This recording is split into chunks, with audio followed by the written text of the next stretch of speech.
Hello friends, আজকে বানাচ্ছি ঝিঙের জল বড়া। ঝিঙে গোল গোল করে কেটে নিয়েছি, কড়াইতে তেল দিয়ে দিয়েছি, জিরে তেজপাতা দিয়েছি, ঝিঙে দিয়ে দিয়েছি। ঝিঙেটা ভাজা ভাজা করে নিচ্ছি। আদা বাটা দিয়েছি, লবণ দিয়েছি,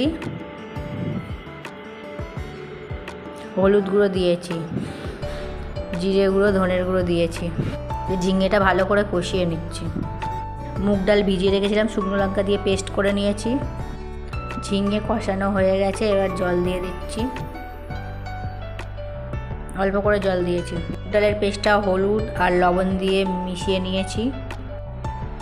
ঝিঙেটা ফুটে গেছে, গ্যাসটা কমিয়ে দিয়ে চামচ দিয়ে গোল গোল করে দেব।